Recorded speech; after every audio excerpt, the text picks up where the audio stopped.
This week from Image Comics, The One Hand, issue number 3, written by Ron B., art by Lawrence Campbell. The One Hand and the Six Fingers are a dueling comic book series written by Ron V. and Dan Waters, centered on a horrifying, futuristic serial murder spree where we see the perspective of the detective and the killer, respectively.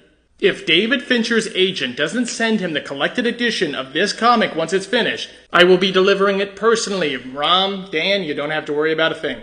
If you're looking for an innovative, unique crime fiction set in a Blade Runner-esque, or maybe more accurately, Altered Carbon-esque future, complete with corrupt corporations, body horror, and android sex workers, then that's really specific, but this comic's going to become your new favorite thing. Alright, let's jump into issue number 3 now, with some spoilers. As Senior Detective Nassar continues to reel from the backlash of a new one-hand killer, in issue number 3, he decides to revisit the old murders, literally, by meeting the killer, Odell, in prison. Odell tells Nassar that he doesn't feel the need to reveal all of his secrets, but wants to remind Nassar to stop focusing on the details and look at the big picture. He then gifts him one final clue, a book, which is Cormac McCarthy's The Sunset Limited. And then as Odell is walking back with the prison guards, he tells Nassar to not look away, and then out of nowhere is shanked to oblivion by a bunch of inmates, managing to keep eye contact with Nassar the entire time, which seems to convey that he knew exactly what was about to happen. Until this point, we've been under the assumption, based off the circumstances of our protagonist in the Six Fingers, Johannes, that the one-hand killer is not aware of their crimes. Like it's more that they're possessed by the spirit of the killer or something like that. Given that we now have 3 killers, all with the same motives and the same cryptic evidence, and yet their murders have taken place decades apart. But the prison meeting in this issue seems to imply that Odell is aware of his intent as a killer, so that's an interesting development.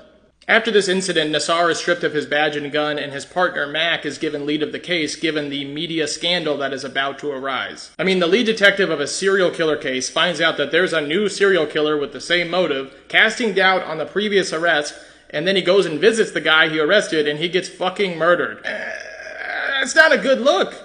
But that doesn't stop Nassar from searching and being a detective. I mean, can we blame him? This case has been his entire life at this point. Instead of diving into the current victims or the past murders, he instead continues searching for his android lady friend, armed with the greatest weapon in a detective's arsenal, a hunch. So Nassar calls up the head of the COG corporation, Core Sapienetics, and asks them to locate his friend, Nemone, and they cooperate fully, believing that perhaps Nassar believes that a COG is the one-hand killer.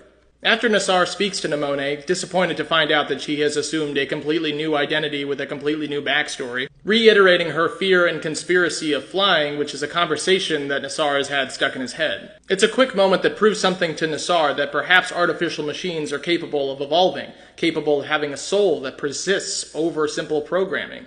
Nassar then calls his partner, asking him to inspect the most recent cadavers again, trying to ascertain this time if perhaps they are a new form of artificial humans, something that we haven't seen before. But this idea isn't entirely clarified because at the same time Nassar is walking into the hospital room of Odell, who has somehow survived, only to find that he has been completely mutilated by the killer, complete with runic symbols that are still fresh. This issue is a brutal, artistic thrill, with uniquely rendered panels creating a fluid, emotionally cutting drama that ranks with the best noir thrillers from which it takes influence. I feel like the two narratives are about to collide, and I'm not exactly sure what will happen when they do. On the one hand, no pun intended, Nassar seems like a discerning outsider who would take the objectively insane "I didn't know I was the murderer" excuse from Johannes at face value. But then again, in the Six Fingers comic, Johannes hasn't really found any useful information that would be helpful to the investigation thus far. Unless Nassar can make him a guinea pig that he can study? I feel like the next step is deciphering these symbols because it's been a prominent focal point in both comics. If you want to play detective with me, then you should support your local comic book store and follow along to The One Hand and the Six Fingers, on shelves now. Tell me this isn't the most cinematic comics page you've seen in a long time. Are you joking? What? Damn it if I don't love some bisexual lighting neo-noir. I'd love to hear your theories on the series thus far and what some of your favorite imagery has been. And Lawrence Campbell is delivering some serious next-level stuff here.